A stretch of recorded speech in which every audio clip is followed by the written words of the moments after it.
Selamat siang. Kami dari kelompok 10 akan menjelaskan 3 teori yang berkaitan dengan etika. Yang pertama, teori naturalisme. Yang kedua, teori positivisme. Yang ketiga, teori progresivisme. Baik, sebelum kami menjelaskan materi tersebut, izinkan saya untuk memperkenalkan nama. Saya Gregorius Stefanus Bajo, kelas 2021A, program studi pendidikan bahasa dan sastra Indonesia. Baik, teori yang pertama kami akan jelaskan tentang teori positivisme. Positivisme berasal dari kata positif. Kata positif di sini sama artinya dengan faktual, yaitu apa yang berdasarkan fakta-fakta. Menurut positivisme, pengetahuan kita tidak pernah boleh melebihi fakta-fakta.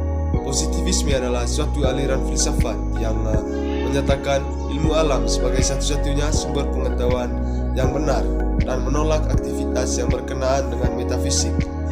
Positivisme tidak mengenal adanya spekulasi, semua harus didasarkan pada data empiris.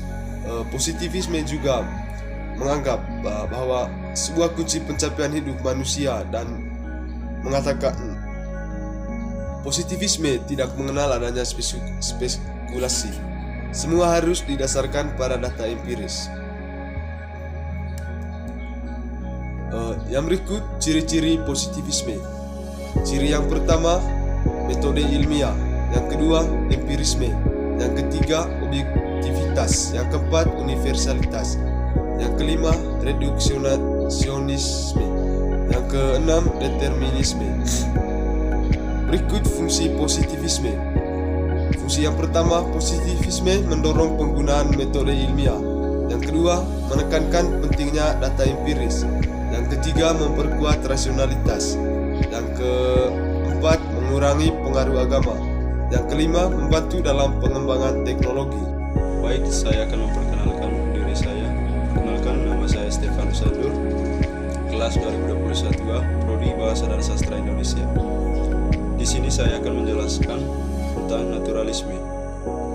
Naturalisme berasal dari dua kata, yaitu natural yang artinya alami dan isme yang artinya paham. Aliran naturalisme dapat juga disebut sebagai paham alami.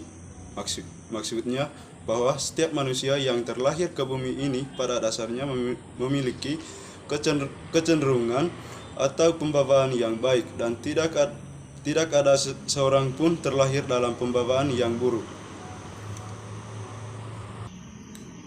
Berikut ciri-ciri naturalisme. Yang pertama, naturalisme menerima alam sebagai keseluruhan realitas. Yang kedua, menganggap manusia sebagai bagian dari alam. Yang ketiga, menerima keberadaan kodrat alami manusia. Yang keempat, menolak konsep kebebasan mutlak. Yang kelima, mengutamakan pengalaman dan observasi empiris. Oke, baik. Teori yang ketiga itu adalah teori progresivisme. Perkenalkan, nama lengkap saya Virgulus Ehok, kelas 2021A, Prodi Pendidikan Bahasa dan Sastra Indonesia.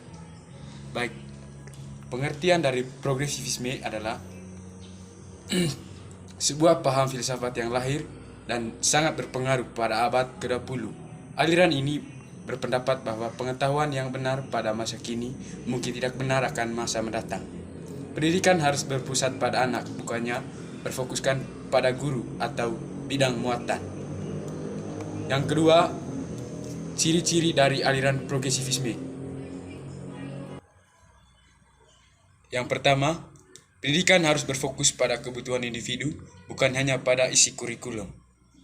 Yang kedua, pembelajaran harus dilakukan secara aktif dan melibatkan partisipasi aktif dari siswa. Yang ketiga, guru bukan hanya sebagai pengajar, tetapi sebagai pembimbing dan konselor siswa.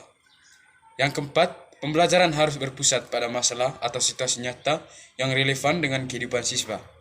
Yang keempat, pendidikan harus mendorong siswa untuk berpikir kritis dan kreatif, serta mempromosikan nilai-nilai demokrasi.